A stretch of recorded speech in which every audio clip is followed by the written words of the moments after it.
2 кабаттуу Сузак айыл өкмөтүндөгү өрт 10 октябрдын таңында саат 7 менен 8-дин ортосунда жүз берген. Имараттын биринчи кабаты толугу менен күйүп, аны өчүрүп калууга мүмкүн болгон эмес.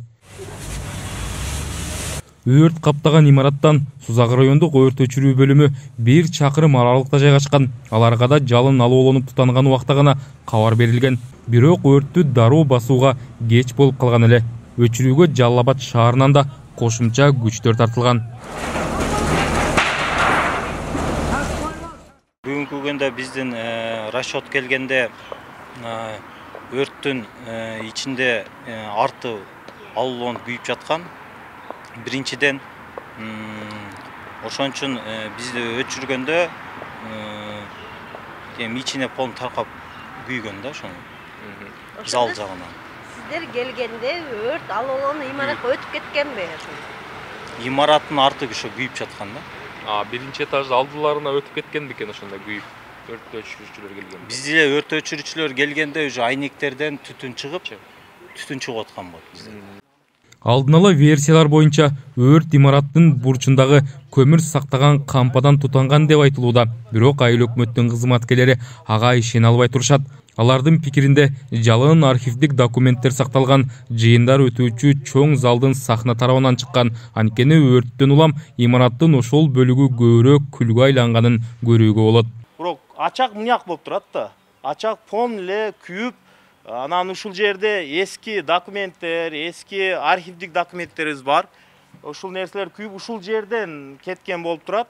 Анан мына айнектен өткөн десек, аякта дагы кандайдыр белгилер, чоң бир өрттүн белгилери азыр көрүнбөй атат. Ушул мунактан чыккан өрттүн ошо градусунан ушул бардык немелери таасир издери көрүнүп атат. Мунактан келген дегенге биз азырынча мындай логикага батпай атат. 2 кабаттуу бул имарат 1977 жылы коммунизм колхозунун кеңсеси катары салынган. Сузак айыл өкмөтүнүн аппараты 2011 жылдан тартып ушул жерде иштеп келишкен. Өрттүн кесепетинен айыл өкмөт имаратынын биринчи кабаты толук күйүп, экинчи кабаты ышка толгон. Мындан сырткары 2016 жылдан берки архивдик документтер да өрттөлгөн.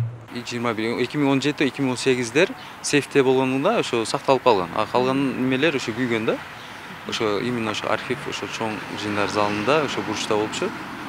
Мен кызматка келгениме 3 айга жакын болуп калды. Ошо кызматка келгенде эле ошо документтер боюнча сурагам. Кандай болду, эмне бул жерде турат деп ошо сураганда, бул архив алып барганбыз. Алар кайра жөнөткөн бизге. Ошо туптурсун дагы силерде. Органдардан сурайбыз, ошону тезирээк баягына териштирип, неме кылып берсе, биз тез аранын ичинде ошо калыбына келтиришке аракет кылып, тез аранын ичинде ошо крышасын жабып, полный ремонтун баштайбыз. Сузак айыл өкмөтүнүн айланасында мурунку жана азыркы жетекчилер ортосунда талаш тартыш болуп келген. Өрттүн кесепетин ошол жагдайга байланыштыргандар да бар. Атүгүл айыл өкмөт башчысы да муну бышыктаган эле. Адашмасам бизде 7:30 чалышты, өзүбүздүн аппараттын кызматкерлери чалысында өрт чыкты деп чалышты, эртең келип